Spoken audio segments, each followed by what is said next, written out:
یو بهترینه وظیفه د غمونو پریشانو د ختمولو دپاره دارنګې د رزق د برکت دپاره او د الله رب العالمین نه د معافۍ غوښتلو دپاره په حدیث کې راغلی ده. حدیث کې راځي جاء اعرابی الى النبي صلی الله علیه وسلم، یو ځل یو ساده شان بانډوال راغلی د رسول الله صلی الله علیه وسلم خواله، فقال یا رسول الله علمني خیره، وی یا رسول الله خیر راته وکړه، خیر څه شی دی؟ نو فاخذ النبي صلی الله علیه وسلم بیده، رسول الله صلی الله علیه وسلم دا بانډوال د لاس نه ونیو، داسې روان کړو د ځان سره، او رسول الله صلی الله علیه وسلم ورته وفرمایي قل سبحان الله والحمد لله ولا اله الا الله والله اکبر. څلور کلمات ورته رسول الله صلی الله علیه وسلم وښودل، وایي ته دا وایه چې سبحان الله والحمد لله ولا اله الا الله والله اکبر. دا کلمات چې رسول الله صلی الله علیه وسلم دې بانډوال ته وښودل، دا بانډوال داسې مخکې لاړې روان شو. چې روان شو نو لاره کې څه سوچ وکړو، بېرته راواپس شو.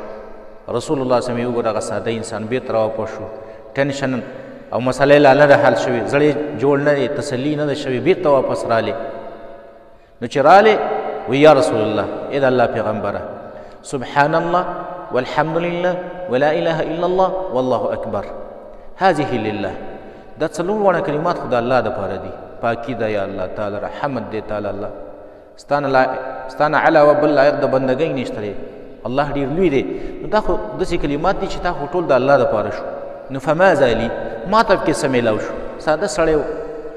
نو رسول الله صلی الله علیه وسلم ورته وفرمیل، وی کله چې ته دا ووایې چې سبحان الله سبحان الله ته دا ووایې، نو قال الله صدقت، الله درته وایي رښتیا دي ویل. الله ستاسو خبرې شروع کړي، الله تعالی جواب درکوي چې صدقت، رښتیا دي ویل. او کله چې ته دا ووایې چې الحمدلله، نو بیا درته الله وایي صدقت، رښتیا دي ویل.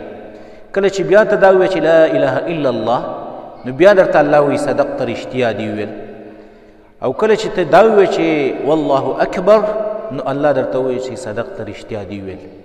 او د دې څلورو کلماتو نه وروستو چې ته دا ووایې چې اللهم اغفر لي، یا الله ما معاف کړي، نو الله درته وایي قال الله فعلتو، الله درته وایي بس معاف مې کړلې، معافي مې ورته وکړله. او کله چې د دې کلماتو نه وروستو داسې ووایې چې یا الله اللهم ارحمني، یا الله رحم را باندې وکړي، نو الله درته وایي فعلتو، بس رحم مې باندې وکړو. او کله چې ته د دې نه وروسته ووایې دا چې اللهم ارزقني، یا الله ماله رزق راکړي، نو الله درته وایي فعلتو، رزق مې همدله درکړو. نو بهترین کلمات دي. الله ستا سره په دې کلماتو باندې تا ته یو قسمه جواب درکوي. ته کلمه وایې او الله دله جواب درکوي، او بیا چې ته څه غواړې الله یې دله درکوي. الله وایي فعلتو بس در مې کړه. نو بهترین کلمات دي سبحان الله والحمد لله ولا اله الا الله والله اکبر. خو دا به د تجربې په بنیاد باندې نه وي، دا به خالص د الله د رضا دپاره وي. تجربې به په دې کلماتو باندې نه کوي، په یقین سره به یې وایي.